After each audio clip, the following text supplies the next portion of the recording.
Assalamualaikum warahmatullahi wabarakatuh dan salam sejahtera.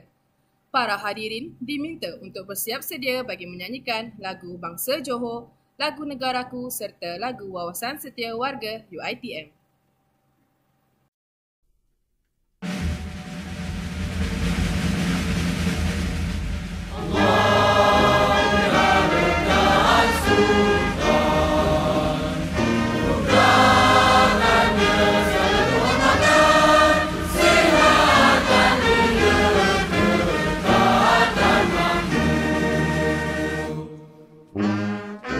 Luaskan kesenangan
kita warga UiTM, kita bangsa perkasa, taat dan setiaku untuk negara, penuh semangat wajar.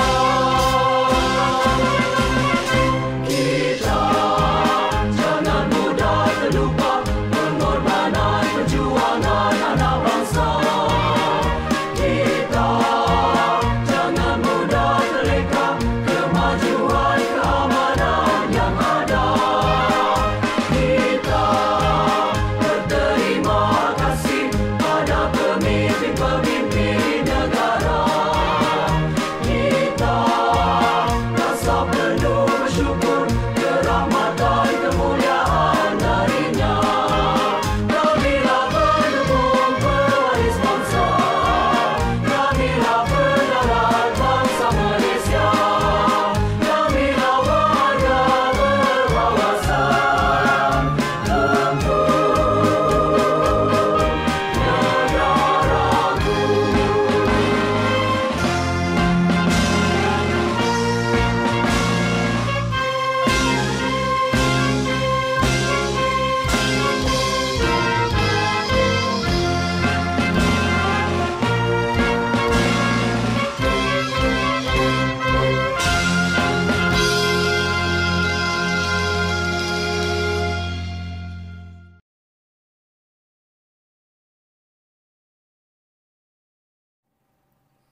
Yang berbahagia, tetamu istimewa kita pada hari ini, Puan Haniza Fazlina binti Yahya selaku penceramah jemputan, yang dihormati Puan Siti Hajah binti Bahrain selaku Ketua Staf Presiden Kolej Kediamansi, Barisan Staf Presiden Kolej Kediamansi, Saudari Dayani Hajah binti Tajuddin selaku Presiden Jawatan Kuasa Perwakilan Kolej Kediamansi, Saudari Nur Hasha Alia binti Muhammad Zai selaku Ketua Projek bagi program PTSD Rise from the Ashes, serta para pelajar yang dikasihi sekalian. Selamat datang saya ucapkan kepada para penonton yang sedang menonton secara siaran langsung program Rise from the Ashes di YouTube rasmi JPKC UiTM Johor Kampus Segamat. Alhamdulillah, bersyukur kita ke hadrat ilahi kerana dengan izin dan rahmatnya, kita diberi peluang untuk hadir ke program hari ini. Tujuan utama program ini dianjurkan adalah untuk membantu mahasiswa dalam menangani trauma dan membantu mereka untuk keluar daripada kepompong traumatik. Lebat kemiri, pohonnya rendah, dahan terikat tali perkasa. 10 jari kami menada, mohon berkat Yang Maha Esa. Bagi memberkati lagi program kita pada hari ini, majlis mempersilakan Saudari Aina Amalia bagi memimpin bacaan doa. Dengan segala hormatnya, majlis dipersilakan. Al-Fatihah.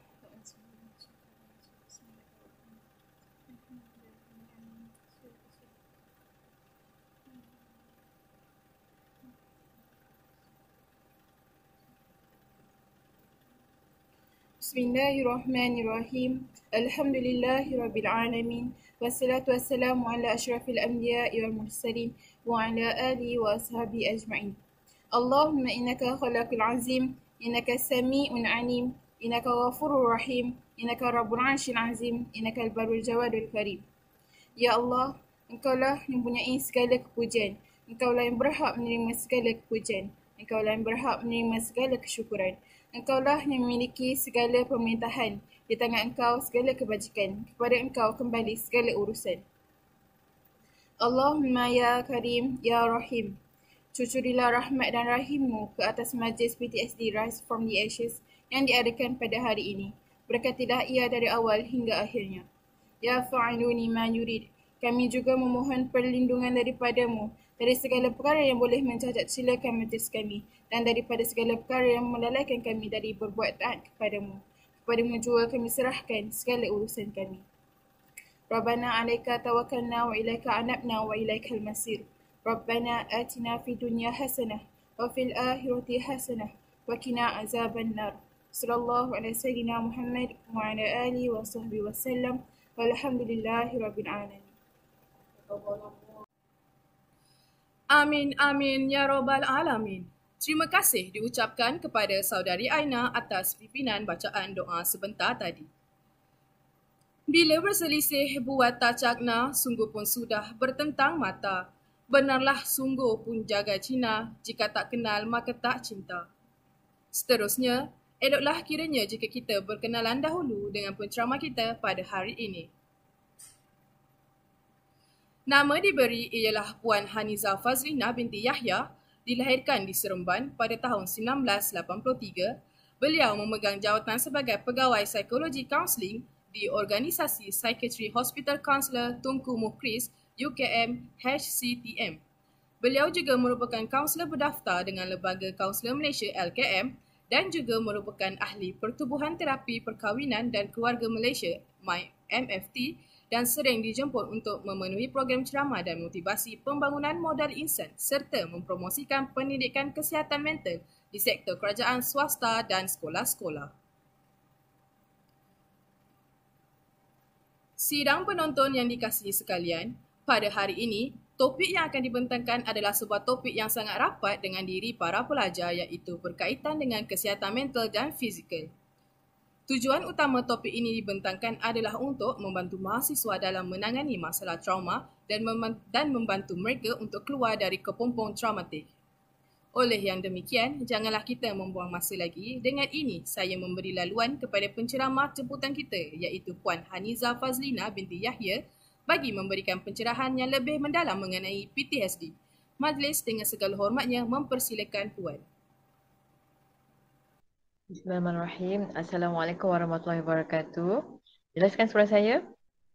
Okey.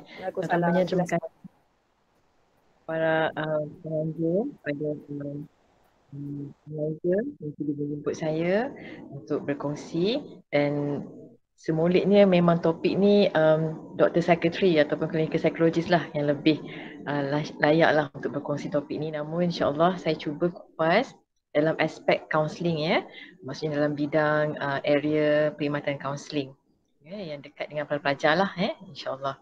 Okey, jadi berkaitan topik PTSD yang organizer aturkan untuk kita bincang malam ni. Semua nak tahu apa trauma, kan? Dan biasanya orang kadang-kadang menggunakan perkataan trauma tu macam stres, kan? Sikit trauma lah aku, macam tu kan? Kan? Maksudnya dia menggunakan perkataan trauma tu dalam setiap event yang kadang-kadang tak sesuai pun dengan situasi dan apa yang berlaku lah, dan kadang-kadang ada yang bermain-main dengan perkataan tersebut, kan. Dan sebenarnya apa yang kita perlu faham, trauma ni adalah satu pengalaman yang dahsyat, dari segi psikologikalnya memang memberi impact lah kepada perkembangan psikologikal, kognitif dan juga tingkah laku seorang akibat trauma yang berat lah. Ya, dan kalau dalam klinikal pun sebenarnya trauma tu luka, kan, lepas pembedahan, tetapi dalam psikologikal trauma juga memang diguna pakai dan ada dinamakan dalam penyakit lah, satu nama penyakit klinikal dalam diagnosis yang diberikan oleh pakar psikiatri. Maknanya dekat sini terma trauma ni tak boleh guna sembarangan lah. Hanya pakar psikiatri yang dah mengesahkan seorang tu mendapat ataupun telah didiagnosis sebagai PTSD, barulah kita boleh katakan dia adalah pengidap PTSD.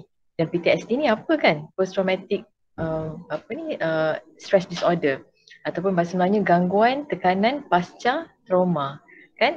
Maksudnya nak bagi tahu akibat daripada trauma ada tekanan yang berat dihadapi yang melibatkan perubahan kognitif, tingkah laku dan juga emosi seorang lah. Okey. Dan kita faham sebelum berlakunya serta trauma tu pastinya ada stres lah ataupun pengalaman yang dahsyat yang dihadapi oleh seseorang individu. Dan kita faham biasanya berkaitan dengan krisis, kan? Krisis ni banyak. Maksudnya kalau kita faham krisis kehidupan ni berbagai-bagai lah, dan itu juga adalah merupakan faktor ataupun punca mengakibatkan seorang itu menghadapi trauma.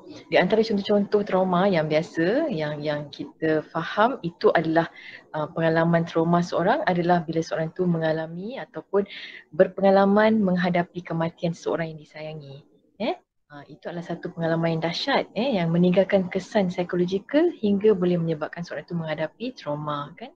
Terutamanya bila seorang itu kehilangan akibat aksiden, kemalangan kan, ataupun bencana alam, peperangan, penyakit. Sekarang ni kita dalam era pandemik kan, yang yakin dan pastinya ramai yang menghadapi kehilangan secara mengejut dan ia memang memberi impak. Dan kita faham bila kata memberi impak psikologikal bukan hanya kepada seorang yang melihat seorang itu yang menghidapi wabak, tetapi turut juga kepada orang yang mengidap wabak yang dapat penyakit COVID-19, petugas-petugas barisan hadapan yang mengendalikan kes-kes COVID-19 juga adalah sebahagian yang boleh expose ataupun cenderung mendapat pendahan pada kesan psikologikal akibat trauma. Sebab pengalaman-pengalaman yang dihadapi itu berat dan dahsyat. Bila kita lihat seseorang yang pengidap COVID-19, bila dia meninggal, kan dia ada masalah pernafasan dan masa nak menguruskan jenazah pun ada dia punya cabaran-cabaran dia kan, tak boleh ahli waris melawat bersama dan mana ia meruntun emosi waris lah sebab tak dapat nak berjumpa, nak urus macam jenazah yang biasa tanpa ada wabak kan. Lepas tu dah lah itu kemudian yang close contact pula yang terlibat kan, yang dia kena quarantine kan, itu pun salah satu kesan juga memberi kesan trauma juga bila dalam proses kuarantin tu bukan tempoh yang senang lah duduk di rumah, dia akan rasa ketakutan juga, bimbang, dia ni close contact ni positif ke negatif kan, sebab kalau close contact kan dia kena 2 kali swab kan, nak tahu result macam mana. Jadi debaran nak menanti second swab tu adalah satu kebimbangan yang boleh jadi risau yang berlebihan kalau tak diurus lah kan. Dan selepas tempoh tekanan tersebut dalam tempoh kuarantin, jika seseorang tu masih lagi mengalami perasaan ataupun dia masih lagi teringat-ingat sehingga mengganggu kefungsian harian dia, mengganggu emosi dia, maka perlulah dia merujuk kepada pakar psikiatri. Dan perlu diakses lah oleh pakar sama ada kaitan tak dengan PTSD atau hanya gejala-gejala penyakit lain lah, contoh macam anxiety ataupun depression akibat daripada kesan psikologikal yang pengalaman yang dihadapi oleh seorang individu. Maksudnya tak boleh nak pukul rata lah, semua ni adalah trauma kan, tak boleh. Mesti dapat pengesahan daripada pakar psikiatri. Maksudnya pakar psikiatri akan akses dulu klien tersebut. Dia doktor dah bagi diagnosis dan doktor ni bukan senang-senang nak bagi diagnosis kan. Dia mesti ada proses-proses dia yang khusus lah untuk memastikan seorang itu mendapat diagnosis yang tepat. Kadang-kadang mungkin dia bermula dengan acute stress sahaja kan, macam dia baru ada gejala-gejala macam kebimbangan, gejala depresi kan. So doktor tak terus kata dia ni ada PTSD. Tak, doktor akan tengok dulu. Mungkin ada isu-isu stres yang berat masa itu dan doktor akan pantau dari masa ke semasa. Dari lepas itu jika tempoh sebulan ke atas masih lagi mempunyai gejala yang berterusan dan berpanjangan, maka barulah doktor pakar psikiatri akan mengesahkan seorang itu betul ke tidak menghadapi PTSD. Okey, apa tanda-tanda dia kan? Orang bertanya-tanya juga, betul tak? Apa tanda-tanda orang yang menghadapi post-traumatic ni kan? Okey, kita kena faham apa-apa perubahan psikologikal memang akan melibatkan 4 komponen perubahan lah. Yang pertama, emosi. Dan biasanya sesiapa yang mengalami PTSD ataupun yang telah disahkan oleh doktor dia mengalami PTSD, biasanya memang akan ada banyak perasaan yang mengganggu lah. Contoh tiba-tiba dia menangis kan, tiba-tiba dia rasa marah kan, ataupun tidak mahu berjumpa, tidak mahu bercakap, murung, dan sehingga kadang-kadang tu dia boleh ada rasa ingin bunuh diri kerana terlalu berat trauma yang dihadapi tersebut sehingga mengganggu emosi mereka lah. Itu dari segi emosi. Maksudnya banyak perubahan emosi yang berlaku dan boleh bercampur bau bila menghadapi PTSD. Yang keduanya perubahan kognitif. Dan bila mana doktor dah diagnose seseorang klien ini menghidap PTSD, biasanya dia mengalami gangguan kognitif seperti ada flashbacks di atas pengalaman trauma yang dihadapi tu. Mimpi ngeri kan, ataupun dia teringat-ingat macam seolah-olah berlaku lagi sekali pengalaman trauma yang dihadapi tersebut. Kan? Dan sebenarnya itu adalah perubahan kognitif. Dia mudah lupa sebab dia terlalu fokus dengan perasaan ataupun kejadian yang berlaku tersebut lah, sehingga dia hilang fokus dan boleh menyebabkan seorang itu ada gangguan ingatan. Itu dari segi kognitif. Dari segi tingkah laku, biasanya seorang ada PTSD ni dia cenderung untuk memencilkan diri, dia tidak ada rasa untuk bersosial kan, bukan dia tak mahu, tapi kan gejala penyakit yang mengganggu menyebabkan dia tidak ada rasa untuk bergaul macam dulu. Terdapat terganggu dari segi fizikal lah, dan dia ada masalah gangguan kognitif dia pun terlibat juga masalah tidur. Kalau masalah tingkah laku, dia tak boleh nak tidur. Kalau orang tu merokok, mungkin dia ambil rokok yang berlebihan, dan yang risau sekali pengambilan dadah lah ataupun alkohol. Sebabkan dia terlalu takut, jadi dia nak mengalihkan rasa-rasa tersebut, dia cope dengan cara yang tidak sihat lah kan. Dan ada kadang-kadang klien tersebut sehingga mencederakan diri. Sebab itu sebenarnya dia nak cuba melenyapkan perasaan-perasaan yang tidak tenang di jiwa, jadi dia melakukannya. Dan bukannya dia sebenarnya nak mencederakan diri, tak, tapi dia berniat untuk nak menghentikan derita yang ditanggung. Sebab sangat berat dan pengalaman trauma tu sangat dahsyat. Dan kita faham maksud trauma tu sendiri, pengalaman yang dahsyat yang mana keadaan tu menyebabkan dalaman ni, impak dalaman yang menjejaskan kefungsian dia. Seperti yang saya nyatakan tadi lah. Dia tak boleh nak bersosial seperti biasa, melakukan aktiviti rutin dia, terganggu lah. Jadi ketiga, tingkah laku, dan yang keempat adalah dari segi sosial lah.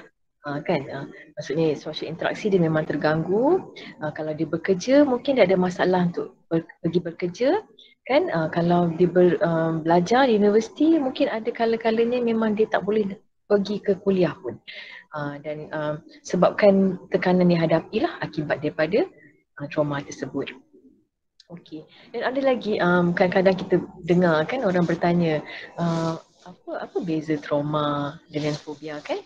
Kadang-kadang orang tertanya-tanya, trauma ni macam mana, fobia ni macam mana kan? Okey. So untuk semua maklum, trauma ni adalah pengalaman yang dahsyat, yang berat, sehingga mengakibatkan perubahan kognitif, emosi, psikologikal dan juga tingkah laku lah seorang itu. Dan memang mengganggu kefungsian dia, dan biasanya telah didiagnosis sebagai PTSD oleh doktor. Barulah kita boleh kata dia memang menghadapi trauma. Dan macam saya katakan tadi lah, contoh-contoh yang dia ada flashback kan, rasa takut, kebimbangan, perubahan-perubahan tu sukar dikawal, dan kadang-kadang memerlukan bantuan ubat lah untuk dia mengawal gejala kan. Okey. Kalau fobia tu macam mana kan? Fobia ni adalah ketakutan yang berlebihan akibat pengalaman yang lampau juga, tapi pengalaman yang tidak tragis lah. Maknanya pengalaman tu dia lebih kepada rasa takut, allergic, dia nak contoh pada tempat yang tinggi, takut binatang, contoh takut binatang yang berbulu, kan dia fokus. Biasanya kalau fobia ni lebih fokus pada pengalaman dan dia spesifik. Kalau trauma ni dia adalah keterlibatan pengalaman lampau yang sangat mengganggu perubahan psikologikal dan kefungsian dia. Fobia juga boleh ada boleh ada kecenderungan untuk terganggu jugalah kefungsian dia sebab terlalu takut kan, contoh nampak cicak ke ataupun lipas ke kan, sampai histeria ke apa, contohlah kan. Jadi kedua-dua ini perlu dapatkan bantuan profesional. Biasanya klinikal psikologis dan doktor psikiatri lah yang akan merawat klien-klien yang menghadapi trauma dan fobia. Okey. Tidaklah bermaksud kalau fobia ni lebih ringan daripada trauma, tidaklah begitu. Kedua-duanya ada tahap-tahap tertentu mengikut pengalaman yang dihadapi oleh klien. Ada setengah klien dia punya fobia dia berat juga. Contoh saya pernah bersama-sama dengan clinical psychologist dan doktor mengurus klien ni, dia takut dengan ikan. Dia kanak-kanak lah dalam lingkungan umur 9-10 tahun. Dia memang sampai nak makan ikan pun dia takut. Betapa dia takut sangat dengan ikan tu. Jadi dia ada trauma dengan ikan pernah gigit tangan dia. Itu pengalaman dia. Jadi sebab pada trauma tu beralih kepada fobia. Maksudnya apa-apa berkaitan dengan ikan dia jadi takut. Walaupun ikan tu kartun, walaupun ikan tu plastik. Jadi dia takut. Jadi apa yang saya lihat, clinical psychologist memang melaksanakan terapi yang gradual lah, sikit-sikit. Dipanggil systematic desensitization ataupun in vivo therapy kepada klien ini. Maksudnya dia mulakan dengan gambar rajah dulu, dia tunjuk gambar ikan dekat anak ni kan. Dia biasakan, lepas tu gambar kartun. Mula-mula gambar kosong je, hitam putih kan. Mungkin sketch biasa. Lepas tu dia bagi sentuh-sentuh, gambar kartun, bagi warna kan, ada sikit-sikit. Bawa mainan, bawa ikan yang mainan, bagi dia pegang kan. Sampai setahap bawa ikan yang betul. Ikan yang betul bagi dia pegang dan ikan yang dia goreng sampai dia boleh makan. Maknanya berperingkat-peringkat apa yang clinical psychologist sebut lakukan. Maksudnya dekat sini apa-apa yang berkaitan dengan trauma ataupun fobia ada rawatan khusus yang akan diberikan oleh pakar dan profesional. Sebab itulah penting untuk kita faham dan ada sedikit ilmu kesihatan mental yang mana ilmu kesihatan mental ni sama penting dengan ilmu kesihatan fizikal. Bagaimana kita menjaga fizikal kita kan, nak sihat, tak nak sakit jantung, tak nak kencing manis, samalah dengan penyakit psikiatri, penyakit mental. Apa-apa kesihatan mental kita perlu jaga kan. Maksudnya tidak bermakna nak kena gembira aja. Tak betul lah juga kan. Maksudnya keseimbangan emosi ni penting lah. Penting ada perasaan sedih, stres, semua tu adalah keseimbangan, homeostasis kepada perkembangan psikologikal. Bila ada perasaan negatif, memangkin diri seorang itu untuk membentuk jati diri kan, untuk menguruskan emosi, menguruskan daya tindak untuk menghadapi stres, bagaimana menghadapi marah. Semua itu adalah proses pembelajaran. Maknanya kita perlu memberi ruang pada diri untuk merasai dan menikmati rasa-rasa tersebut. Terutamanya rasa negatif. Jangan menolak dan jangan menghalang perasaan fitrah ni untuk dirasa. Contoh kalau marah, silakan marah, namun ada cara untuk menguruskan. Kalau sedih, silakan sedih, namun ada cara untuk menguruskannya. Bukanlah, tak boleh sedih, tak boleh berdosa-dosa, tak boleh marah, tak boleh berdosa-dosa. Kan, itu adalah satu perkara-perkara yang boleh menghalang kefitrahan kita. Maksudnya di sini perlu kita faham dan perlu kita kenali apa kita rasa dan urus dengan baik, barulah kita akan ada tindakan lebih bijak supaya sebelum stres yang berat kita hadapi, kita dah urus dah stres yang ringan yang mana mungkin kita boleh bincang dengan rakan-rakan ataupun berbincang dengan orang kita percayai, dan lebih molek lagi, lebih bagus lagi kita boleh berhubung dengan profesional seperti kaunselor ataupun berbincang dengan pakar clinical psychologist ataupun pakar psikiatri. Okay, apa lagi kita nak bincang tentang? Kita faham kesan pandemik kan kepada trauma. Macam saya katakan tadilah, maksudnya ada 3 individu yang terlibatkan. Individu yang pernah kena COVID, individu yang sedang dikuarantin, petugas barisan hadapan kan, ahli waris, semuanya terlibat. Okay. Dan bila kita berbincang tentang mahasiswa kan, so memang akan ada impact psikologikal sebab daripada COVID kan. Terutamanya tak boleh pergi kelas macam biasa, kena belajar online kan, aktiviti kurikulum semua ditahan. Kau tak sebelum ni boleh pergi hiking lah kan, boleh aktiviti camping semua kan. Di universiti ada banyak kan aktiviti-aktiviti yang pembinaan model insan. Maksudnya aktiviti tersebut memang sangat, orang kata apa, kalau jadi mahasiswa masuk universiti tu, itu aktiviti-aktiviti yang wajib lah, yang kata itulah kenangan-kenangan kita bila dah habis belajar universiti kan. Jadi bila adanya pandemik ni memang terhalang lah fitrah remaja yang kenapa mahasiswa kan tengah explore kan, tengah mencari jati diri, mengenali personality kan, bergaul dengan rakan-rakan lain, mengenali dan belajar budaya orang lain. Jadi semua tu mungkin terbantu sedikit lah prosesnya sebab kan semua Puan, provider suara Puan tenggelam. okay, sorry. Jadi saya dekatkan. Mungkin bila jauh je dia terganggu. Tak apa. Okey. So kembali kepada impact kepada mahasiswa bila pandemik, saya bersetuju kerana ia memang menciptakan trauma lah kepada mahasiswa. Dan saya yakin ada di kalangan mahasiswa yang kehilangan ahli waris akibat COVID-19. Pastinya ramai. Dan dia hanya bukan hanya memberikan trauma tau, tapi juga memberikan kesedihan berpanjangan ataupun dipanggil krisis. Ini juga adalah salah satu tindak balas emosi juga akibat kesedihan yang berpanjangan dan berat. Maka akibat daripada trauma tu, maka boleh berlaku kesedihan berpanjangan, kehilangan. Dan tidak lari juga bukan hanya kehilangan nyawa, tapi ada yang berlaku penceraian, kehilangan kerja kan, ibu bapa yang kehilangan kerja. Jadi ada mahasiswa yang terpaksa berhenti belajar sebab tak cukup keuangan untuk menampung pembelajaran kan.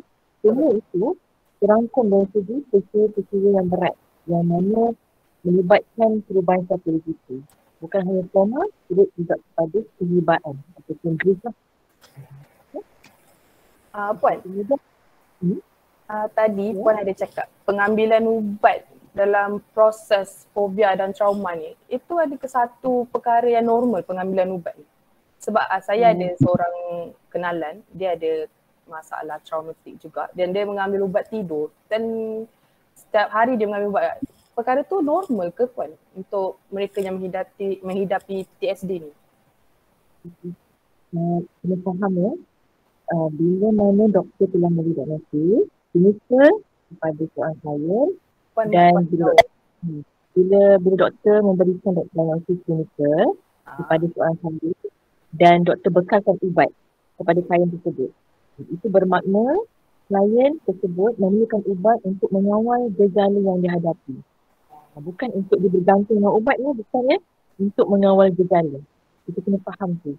Dan ubat tu membantu supaya gejala yang berat tadi tu berkurangan sedikit lah. Dan membantu dia untuk mengembalikan kefungsian asal. Contoh, dia boleh tidur sebabkan trauma dia yang berat ataupun apa-apa kesakitan gejala penyakit seperti yang lain. Dia mengganggu fitrah asal dia. Tidur dengan sempurna kan, makan dengan sempurna, bersatu dengan sempurna. Jadi semua ni memerlukan bantuan ubat supaya gejala tersebut terkawal. Sama lah contoh macam kalau patient diabetes, ambil insulin contohnya, ambil ubat nak tinggi. Ataupun orang sakit jantung kan, kena ambil ubat jantung. Kenapa? Adakah dia kena sebab dia bergantung dengan ubat? Tak kan? Sebab dia perlukan ubat untuk mengawal gejala tersebut. Sama lah dengan mental. Okay? Maksudnya dia doktor dah sahkan dia memang ada diagnosis klinikal dan doktor besarkan ubat, mesti makanlah. Dia jangan yang ambil ubat sendiri-sendiri. Dia rasa je, dia buat diagnosis, dan satu anxiety ni. Lepas tu, dia cek-cek tu, pergi pharmacy ambil je ubat. Itu bahayalah kan? Sebab setiap ubat-ubat ni ada kawalan dia dan perlu nasihat doktor pakar lah. Okay? Okay. Jawab soalan tu? Jawab. Terima kasih Puan. Okay. So, lepas tu ada soalan yang bertanya kan, PTSD ni nasihat ke? Kan? Adakah satu kesempatan? Kan? Ada stigma kan? Macam kalau ada PTSD ke, ada depression ke, ada anxiety ke kan? Orang pandang dia seorang yang tak normal. Orang pandang dia seorang yang gila kan? Itu adalah stigma. Macam saya katakan tadi, bila doktor dah mengesahkan dia mengalami diagnosis klinikal, maksudnya macam saya katalah, dia tak boleh kata akhirnya dia anxiety. Tak boleh gunakan terma tu senang-senang sebab itu adalah terma klinikal. Anxiety, depression, itu adalah terma klinikal yang mana doktor dah mengesahkan. Mereka dapat diagnosis tersebut, maka barulah kita boleh kata diagnosis tersebut. Kalau kita kata saya rasa mungkin saya mengalami ciri-ciri ataupun gejala anxiety, gejala depresi. Itu istilah yang betul lah. Maksudnya dia rasa ada trait tersebut. Tapi dia tak pasti.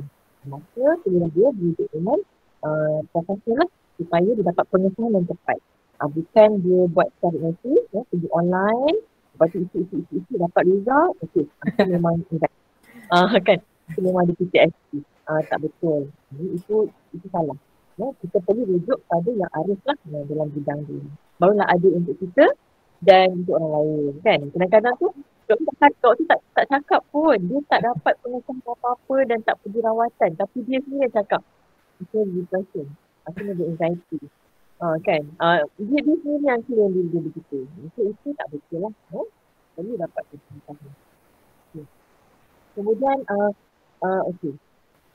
Penyakit macam katakan tadi, bila kata satu pakar pelambang diagnosis, maka itulah dia penyakit ataupun diagnosis yang diberikan dan boleh diberi pakai lah. Maksudnya istilah tersebut. Tapi kena berhati-hati. Siapa yang menggunakan diagnosis ke, buat cek sendiri apa semua tu, jangan senang-senang lah melabelkan diri sendiri ataupun dia pula jadi psikiatris, dia label kawan dia. Aku rasa kau macam ni, kau ni depression ni. Kau ni kan. Itu pun tak betul lah. Elakkan. Itu juga boleh menjatuhkan seorang itulah kan, bila menyebabkan dia jadi okey daripada tak okey kan. Dia macam betul lah kawan aku cakap mesti depresi ni. Sedangkan itu adalah reaksi normal. Dia tengah pandemik, seorang itu dapat risau, normal lah kan. Penyakit wabak bawa maut kot. Mestilah kena risau. Takkan nak gembira kan. Maksudnya itu reaksi normal. Maksudnya kalau anxiety waktu itu normal. Kan, cuma kita kena faham tahap itu. Kalau tahap itu melebihi kepentingan dan perlukan bantuan profesional, maka mungkin ada rawatan lebih intensif yang diperlukan oleh individu tersebut lah. Kemudian bila kata rawatan berkesesuaian, bila seorang itu menghadapi trauma, ada banyaklah pengalaman yang boleh menyebabkan dia mengalami trauma. Bisa kena bully, kan? Trauma seksual, maksudnya dia pernah masuk penderaan seksual, pernah mendera, pernah rogol, itu adalah trauma yang berat. Kemudian bencana alam, kecurangan, semua itu tadi memerlukan rawatan khusus. Kalau di psikiatri, model perawatan satu itu adalah biopsychosocial treatment. Maksudnya bukan hanya ubat-ubatan, tapi psychosocial. Contoh, counseling, rawatan daripada klinik psikologis, lakukan satu-satu yang lebih distruktur daripada klinik psikologis, dan juga spirituality. Maksudnya, boleh jangan itu mendapatkan rawatan alternatif seperti rawatan ruqyah, dari sifat, Al-Quran, boleh. Itu lebih jadi perawatan holistik lah untuk membantu menuju pemulihan. Dan biasanya apa yang didapatkan ketika orang itu didapati ada gejala-gejala PTSD, kan? Apa kawan-kawan nak buat ni, kan? Okey.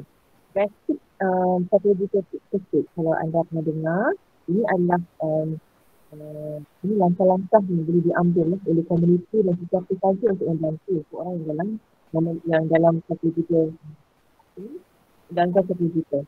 Dan biasanya untuk PSA ni memang diperlukan tawahan dan ada bensin khusus lah sebenarnya untuk seseorang supaya dia tahu bagaimana untuk membantu, bagaimana untuk bercakap, bagaimana untuk merespon seseorang yang sedang dalam krisis. Tetapi ada basic, ada 3 prinsipal yang mungkin anda boleh bantu dalam PSA. Psychological PSA ni ada 3 perkara. Yang pertama, look, tengok, listen and feeling. Kita tengok keadaan dia macam mana, kita boleh tanya dulu, kan kita satu dulu, nampak dia tak okey ke, kan? Soalan yang basic, dia makan ke, nak minum air ke, menunjukkan kita care dengan dia. Kita nampak macam kita ni ada kata nak share, contoh. Dari satu kemudian bagi tahu apa yang saya ada sini ke, contoh. Maksudnya nak bagi tahu yang kita care dengan dia, kan? Itu adalah the look. And then listen. Bila dia dah mula buka cerita, mula nak bercerita, dengar saja. Jangan menyampuk, jangan melibas apa dia cakap, jangan, elakkan. Sebab masa tu dia perlu meluahkan. Dan bila kata macam luahan itu berat sangat dan kita rasa macam kita tak tahu nak buat apa ni, tak tahu nak cakap apa ni, kan? terus terang je dengan dia. Mungkin susah juga apa penting ni kan. Aku tak tahu nak bayang situasi ni kan. Aku kata kita jumpa dengan kaunselor. Kita jumpa macam ni. Aku tengoklah kita boleh buat kita maju. Kan? Itu di antara cara yang paling mudah untuk dia rasa yang dia dibantu lah. Janganlah cakap dengan dia, ya aku rasa kau ni tak okey ni. Kita kau bertanya tak berhenti ni. Kita dia marah semua ni. Aku rasa kau jumpa sakit je lah. Nampak tak? Dia nak jumpa sakit tak dia macam tu? Macam rasa ni? Dia nak jumpa tak? Kalau kita cakap macam tu. Taklah kan? Kita menyuruh dia. Dia tak akan buat. Dia rasa macam orang judge dia. Tapi kalau kita offer, kita memberi pertolongan, kan? Itu yang kata link tadi tu. Look, listen and link. Dan salurkan kepada profesional supaya individu tersebut dibantulah dengan figurine. Jadi sekurang-kurangnya dapat jadi pendengar kepada mereka pun dah cukup lah kata orang kan, sekurang-kurangnya. Tak dapat tolong selesaikan masalah, kita dengar pun dah membantu. Betul. Dan elakkan menjadi kaunselor, elakkan menjadi sekretari, sekretari lah yang tidak bertolak. Dan pandai. Dia boleh memberi risiko kepada klien tersebut. Kan bila kita bagi nasihat silap kan. Nak kaunselor bagi nasihat, salah ya. Kaunselor bukan bagi nasihat, dia mendengar sahaja.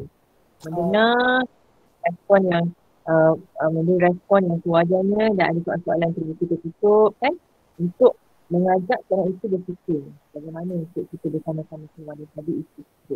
Puan, agak kurang jelas sikit suara Puan. Okey. Maksudnya katakan tadi, kaunselor ni memberi bantuan profesional segi mendengar lah. Dan dia bukan memberi advice. Itu sangat salah lah. Dia bukan memberi advice dan dia bukan memberi jalan keluar. Jumpa kaunselor bukan kata penyelesaian masalah. Jumpa kaunselor untuk bimbingan, untuk bantuan supaya dia dapat berfikir dan berbincang bersama kaunselor cara yang selamat untuk bertindak dan lebih sihat lah.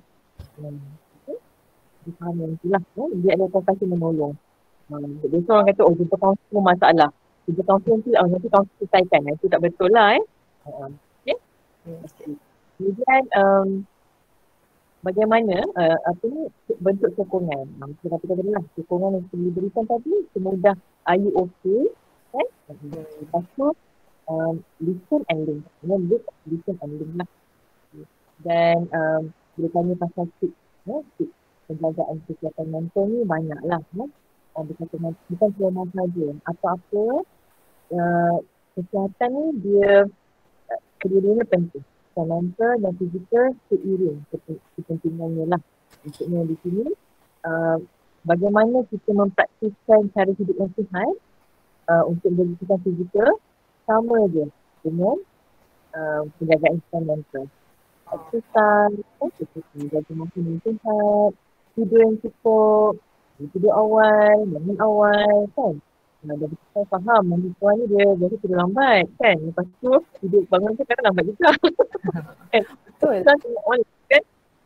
Online kita faham ada Netflix sekarang ni kan, bosan-bosan nak layan Netflix lah kan. Okay. Jadi semua tu perlu sentiasa diingat-ingatkan lah. Minum air yang cukup. Semua tu adalah salah satu cara untuk menjaga penjagaan diri. Dan bila mana kita perlukan orang untuk bercakap dan bercerita, silalah berjumpa.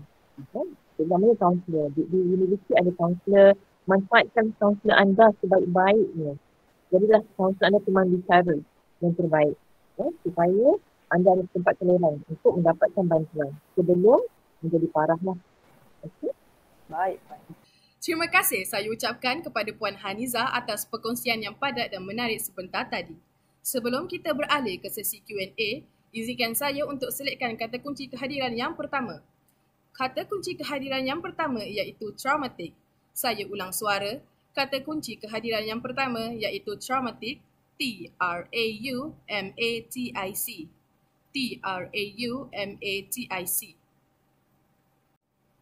Baiklah, tanpa melengahkan masa lagi, marilah kita teruskan majlis kita dengan sesi Q&A. Situasi pertama. Saya mempunyai seorang kawan yang pernah mengalami penderaan dari bapa sendiri. Bapanya selalu memukul dia atas hal-hal yang kecil. Perkara ini berlaku sejak dia berumur 6 tahun sehingga tingkatan 2. Ibu bapa mereka telah bercerai dan ibunya telah melepaskan tanggungjawab untuk menjaga dia. Jadi bapanya sahaja yang tanggung. Walaupun bapanya telah menanggung makan dan minum, tetapi dia sering mendera kawan saya. Selepas itu, makciknya telah menjaga dia sehingga sekarang. Dan Alhamdulillah, dia sudah bebas dari penderaan bapanya, tetapi trauma itu masih ada sehingga menyebabkan dia terganggu. Jadi apa patut dia lakukan untuk menghindari trauma tersebut? Bila dengar daripada sejarahnya tu, memang nampaknya dia perlukan bantuan profesional lah untuk membantu. Sebab trauma itu daripada kecil dan dia tidak diurus. Jadi penting dia untuk merujuk. Berjumpa dengan doktor. Sekarang untuk berjumpa dengan doktor mudah je. Pastikan hasil tersebut ada rawatan psikiatri, ada jabatan psikiatri. Boleh bawa je surat rujukan daripada mana-mana klinik, kan, klinik panel ataupun universiti ada kesihatan kan? Ada. Jadi itu boleh berbincang dengan kaunselor universiti juga untuk salurkan kepada pakar psikiatri. Dan jangan bimbang yang itu mengganggu nanti mengganggu belajar siapa tak ada. Dia tak ada kaitan pun sebenarnya. Kalau kita dapat rawatan lebih awal, amat membantu diri untuk lebih baik, optimis dan positif. Nanti dari situ keseluruhan pembelajaran kan, interaksi sosial semua akan dibantu lebih baik lah, lebih cepat sebab dia jumpa dengan profesional yang terlibat lah. Okay. Dan biasanya kalau kes yang begini, doktor akan assess dulu dari segi anxiety level, depression level dia kan.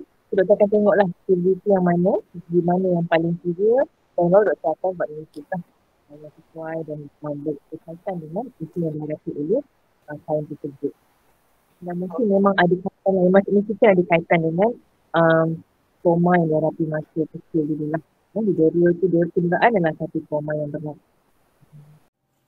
Seterusnya, situasi kedua. Saya mempunyai toxic family di mana ibu bapa saya sering bergaduh di depan kami.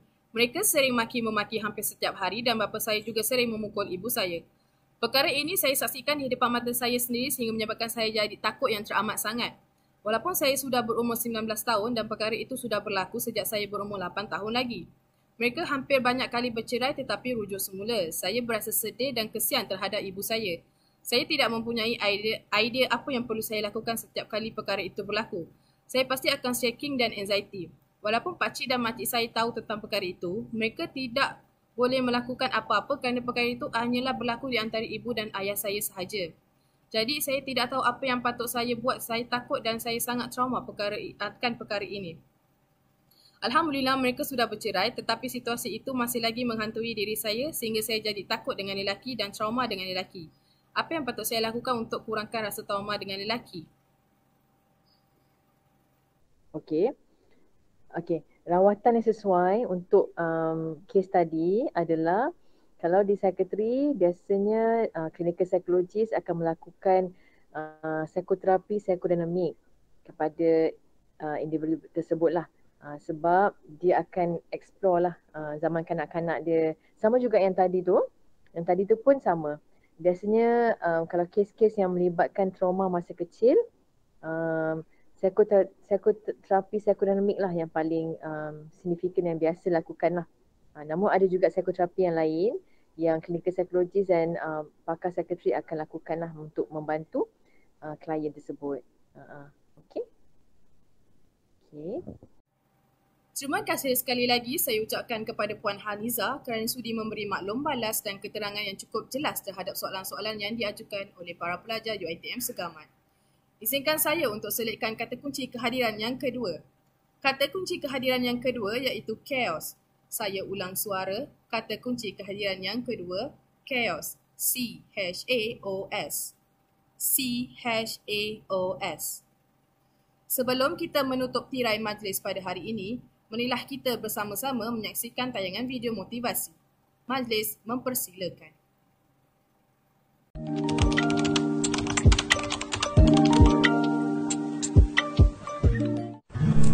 So, you should get a healthy meal today.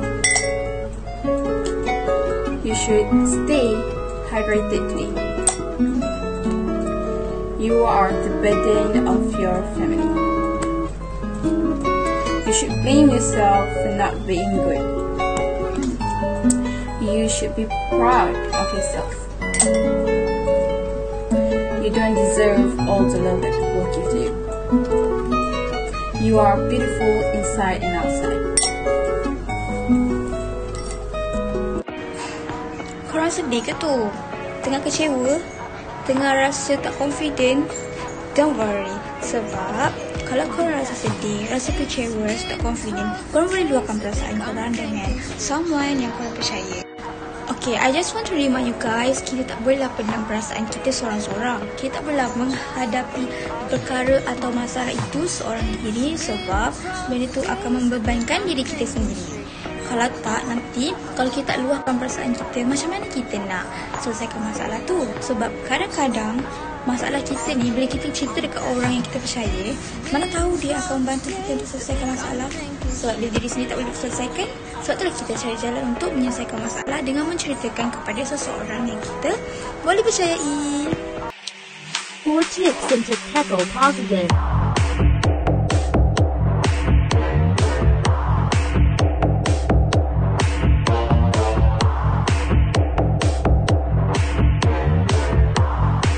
Assalamualaikum, hai. Nama saya JPK Daini. Saya JPK Ana. Baiklah, kami di sini ingin mengucapkan untuk don't forget to take care of yourself. You are important tau. Okay, you are very important. Betul. Jangan lupa to always puji-puji diri anda sikit-sikit kan, Ana? Yes, think positif.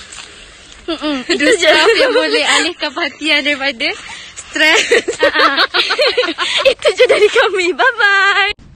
Assalamualaikum dan salam sejahtera kepada semua yang berada di kolej maupun di rumah. Saya berharap agar semua yang berada pada malam ini dalam keadaan yang sihat dan sejahtera, insya-Allah. Terlebih dahulu, mungkin saya tidak layak untuk memberi atau menyampaikan kata-kata, namun di kesempatan ini saya ingin memberikan sedikit kata-kata motivasi yang mungkin mampu dan dapat menguatkan diri anda dalam situasi ODL sekarang ini. Anda tidak akan kenal diri sendiri melalui kejayaan dan kesenangan, tapi anda akan kenal diri sendiri melalui kegagalan dan kesusahan. Dalam situasi ini, jika anda mengalami kegagalan maupun kesusahan, yakinlah bahawa diri anda sebenarnya mampu bangkit dan kuat untuk menghadapinya. Kerana tanpa kegagalan itu tidak akan lengkaplah sesuatu kehidupan seseorang, kerana hidup seorang manusia mempunyai turun dan naik sebagai garam kehidupan. Jika anda jatuh sekali tidak bermakna anda akan jatuh selamanya. Maka wujudlah prinsip berpegang teguh dan yakin dengan diri sendiri bahawa kegagalan akan mengajar kita untuk menjadi lebih kuat dan matang. Dan janganlah sesekali kita mengeluh untuk bangkit. Kurangkan mengeluh apa yang belum kita kecapi, tetapi bersyukur dengan apa yang telah kita dapati. Di saat anda hilang semangat, fikirkan semula kenapa anda bermula. Semangat tidak boleh dinaikkan pada masa yang perlu, tetapi semangat hanya boleh dihidupkan masa dan cara yang betul. Sekian, terima kasih.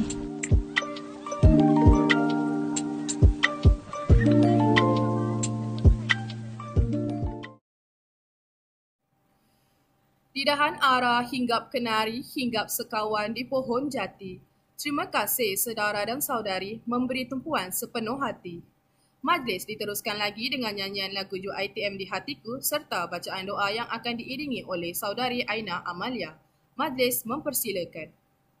Mengayun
Subhanakallahumma wa bihamdika asyhadu an la ilaha illa anta astaghfiruka wa atubu ilaik.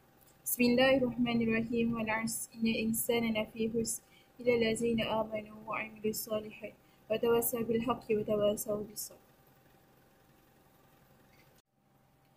Dengan berakhirnya nyanyian lagu dan bacaan doa sebentar tadi, maka berakhirlah program kita pada hari ini. Dengan ini, saya mengambil kesempatan untuk menyusun 10 jari memohon maaf jika ada terkasar bahasa sama ada dengan sengaja ataupun tidak sepanjang majlis berlangsung. Sesungguhnya yang baik itu datangnya daripada Allah Subhanahu Wa Taala dan yang buruk datang dari diri kita sendiri. Terima kasih sekali lagi saya ucapkan kepada para penonton. Semoga kita bertemu lagi di lain waktu. Sekian, wabillahi taufiq wa hidayah. Wassalamualaikum warahmatullahi wabarakatuh. Terima kasih.